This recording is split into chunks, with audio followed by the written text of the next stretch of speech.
Hi everyone. In this lesson, we're going to be talking about shuffling when you're doing a reading.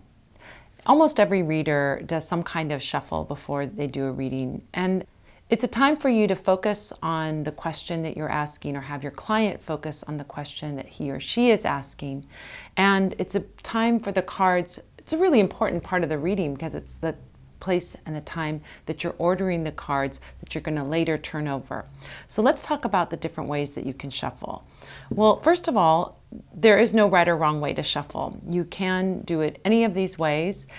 You can check in with yourself to see which one feels comfortable for you. But I also encourage you to try other ways that you may not have tried before and see if you like those as well.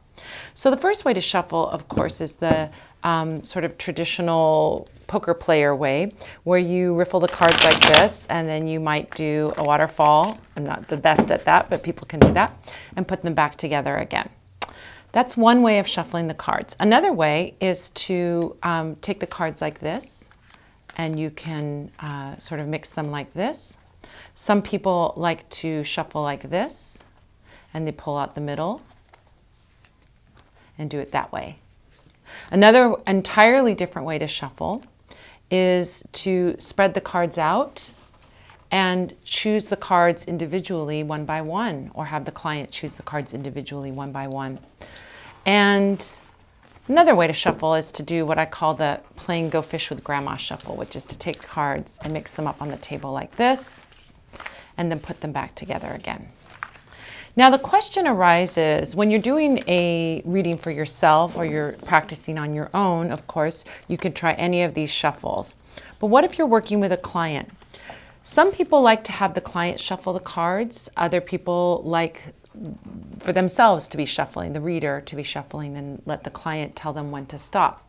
So when we do something like that, and it's very practical when you're doing a long distance sort of reading over the phone or on Skype or something like that, I might shuffle for a client like this and say, I'm going to shuffle and shuffle, and when you feel the cards are shuffled, I want you to tell me to stop. So I'll just like this and keep going and going until the client tells me to stop.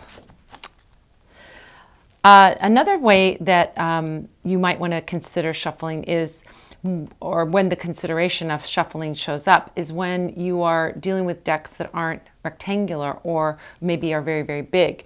So this deck has, for example, a lot of cards, and they're very big. And to shuffle these very big cards is kind of difficult.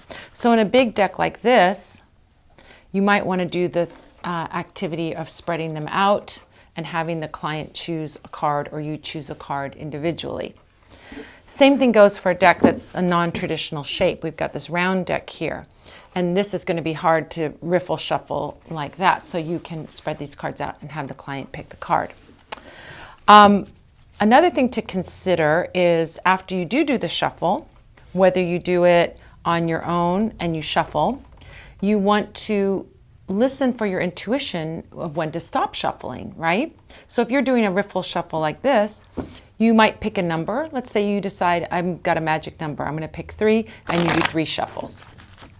Or you may just sort of check in with your intuition, and just like when you're playing cards, decide, well, it feels like those cards are shuffled, but now they really feel shuffled. And then that's your intuition telling you it's time to stop.